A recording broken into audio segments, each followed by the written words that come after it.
Hello દોસ્તો, Mahesh computer technology YouTube ચેનલમાં આપનું સ્વાગત છે। આજે આપણે વાત કરીશું જ્ઞાન સાધના મેરિટ સ્કોલરશિપ, બરાબર, એમને રજિસ્ટ્રેશન થઈ ગયા પછી પડતી જે અગવડો છે, બરાબર, એના પ્રશ્નોનું સોલ્યુશન કરશું, બરાબર। કેટલાક ઉમેદવારો કેટલીક કોમેન્ટ કરેલી છે એની વિગતવાર આપણે વાત કરીશું આ વિડીયોની અંદર, તો જોડાયેલા રહેજો, વેરી ઇમ્પોર્ટન્ટ છે। આના પહેલાં મેં એક વિડીયો મોટો બનાવી દીધો છે, એની અંદર આ ડિટેલ મેં એને હિન્ટ આપી દીધી છે કે આના પછી આ છે, બધી જ વિગત કરી દીધી છે। કદાચ તમે એ વિડીયો સ્કીપ કરી દીધો હોય એવું લાગે છે, બરાબર, એટલા પ્રશ્ન તમને મૂંઝવતો એવું પણ બની શકે, બરાબર। તો આપણે હવે આ વિડીયોને સ્કીપ કરવાનો પ્રયત્ન ના કરતા પહેલો પ્રશ્ન છે, શું છે કે રજિસ્ટ્રેશન થઈ ગયું છે પણ ચોઈસ, બરાબર, ચોઈસ પસંદગી છે એ લોગિન થતું નથી।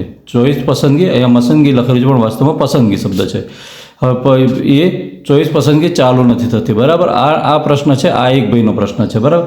તો ચોઈસ પસંદગી ક્યારે પ્રશ્ન થાય એની આપણે વાત કરીશું, એ નંબર 1। પછી બીજો પ્રશ્ન, રજિસ્ટ્રેશન થઈ ગયું પણ લોગિન નથી થતું, ફોરગેટ પાસવર્ડ પણ કર્યો પણ તો પણ થતું નથી, હવે શું કરવું, બરાબર। આ એ સેમ પ્રશ્ન પહેલાંનો છે એવો ને એવો જ એને નજીકનો પ્રશ્ન છે। રજિસ્ટ્રેશન થઈ ગયું છે પણ લોગિન થતું નથી, બરાબર। તો હવે આ મિત્રોએ રજિસ્ટ્રેશન થઈ ગયું છે પણ એના પછી શું પ્રોસેસ છે એ એમને ધ્યાન નથી દોર્યું, બરાબર। આપણે અહીંયા આમ લાઈવ તમને બતાવી દઈશ।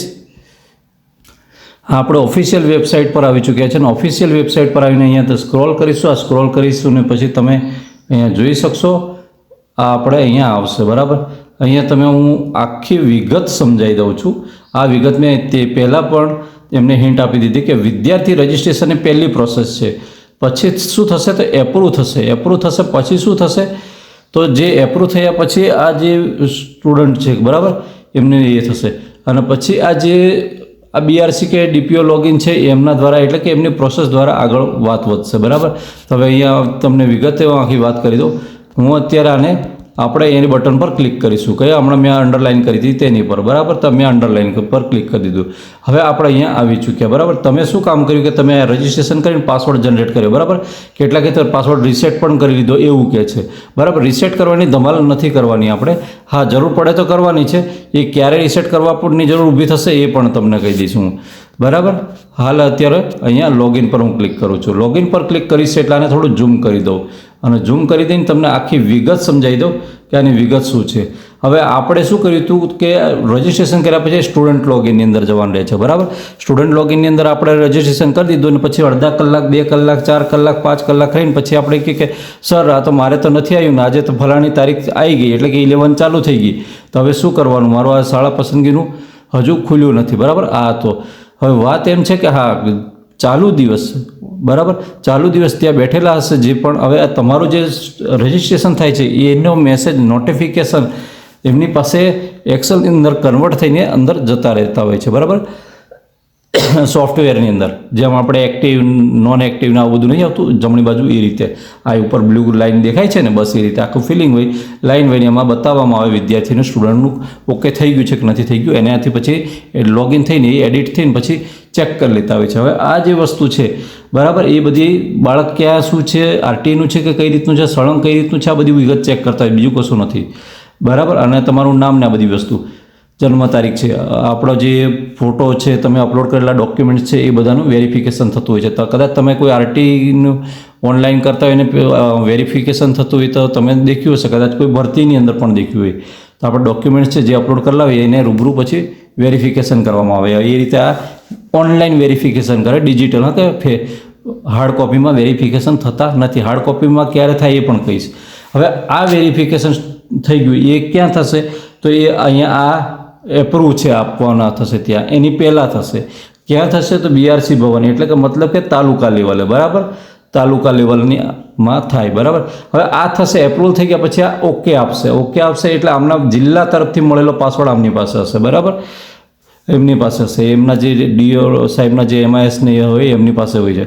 હવે એ શું કરશે તો તમે જે એપ્રુવલ, આ જે બીજા નંબર તાલુકા લેવલે એપ્રુવલ આવેલું છે એને આ ઓકે આપી દેશે કે ભાઈ અમને કરેલું છે, ઓકે છે, એ ઓકે થશે એટલે એ સીધું જે ત્યાંથી ટર્ન મારીને આવશે, જિલ્લાની આખી સ્ટેટની હાઈ ઓથોરિટી અમને આપી દીધેલી હોય છે એટલે ટર્ન મારીને આવશે ને એ પછી તમે સ્ટુડન્ટ લોગિન કરશો, બરાબર, તો તમે સ્ટુડન્ટ લોગિનની અંદર તમારી શાળા પસંદગી એટલે કે રક્ષા શક્તિ, સ્કોલરશિપ, બરાબર. આ બધી વસ્તુ પછી ખુલશે, આદર્શ નિવાસી શાળાની પછી ખુલશે અને પછી તે એને તમારે પસંદ કરવાનું છે. એટલે કે ડાબી બાજુ આપેલું હશે, એમાંથી સિલેક્ટ કરતાં જો તમે શાળાઓ સ્કોલરશિપ પસંદ કરી લેશો તો કંઈ પણ નહીં મળે, કોઈ પણ એક જ યોજનાનો લાભ લેવા મળશે. કાં રક્ષા શક્તિ, કાં આદર્શ નિવાસી શાળા, કાં તો આપણે 94,000 વાળી વાત. હવે પછી 94,000 વાળી વાત આવે કે સર તમે 94,000 મળશે, પણ ક્યારે કયા સંજોગોમાં મળશે એ બહુ મોટી વાત છે, બરાબર. એ ડિટેલમાં સમજવા એમ પેનલ થયેલી શાળાઓ છે ને, બરાબર, જિલ્લા જે ત્યાંથી ગાંધીનગરથી એ શાળાઓ સ્પેશિયલ છે, એની અંદર એડમિશન લો તો જ મળે છે, એવું છે. હવે આપણે અહીંયા વાત આપણો મેઇન વિડીયોની વાત કરી દઈએ. પછી શું થશે કે આપણે આ થઈ ગયો, તમે શાળાઓ પસંદગી કરી લીધી. પછી તમે જ્યારે ત્યારે જે માન લો આદર્શ નિવાસી શાળા તમે પસંદ કરી લીધી ઉદાહરણ તરીકે, તો આદર્શ નિવાસી શાળા પસંદ કરી લીધી તો તમે જે દિવસે તમને ત્યાં બોલાવવામાં આવ્યા છે ત્યાં તમે જશો ને, તે દિવસે તે શાળાના સાહેબશ્રી જે તે એડમિન છે એ આ એડમિનવાળું બટન ખોલશે અને એડમિનવાળું બટન ખોલીને પછી તમારું એડમિશન કન્ફર્મ કરશે. ત્યારે તમે તમારું એડમિશન કન્ફર્મ થયું એમ કહેવાશે ને તમે અપલોડ કરેલા પૂરેપૂરા ડોક્યુમેન્ટ્સ, એલસી, આ બધી જ વસ્તુ ત્યાં લઈને પહોંચવું પડશે અને એમને ત્યાં જમા કરાવવું પડશે તો જ કરશે, એ સિવાય નહીં કરે. હા મિત્રો, એટલે આ વાત કરી. જન્મનું પ્રમાણપત્ર છે, આધાર છે, આ બધી જ વસ્તુઓ લઈને ત્યાં, હા, પાસપોર્ટ સાઇઝના 2 ફોટા અવશ્ય લેતા જવાનું, બરાબર. પછી એમ નહીં કહેતા કે સાહેબ અમને ફોટાનું કીધું નહોતું એમ, બરાબર. ઓકે મિત્રો, વિડીયો ગમે તો વિડીયોને લાઇક કરજો, ચેનલ પર ન હોય તો ચેનલ સબસ્ક્રાઈબ કરવાનું બિલકુલ નહીં ભૂલતા. અને આપણે વાત કરી દઈશું કે કોને 94,000 મળી શકે છે, એનો વિડીયો આપણે નેક્સ્ટ બનાવી દઈશું. જય હિન્દ.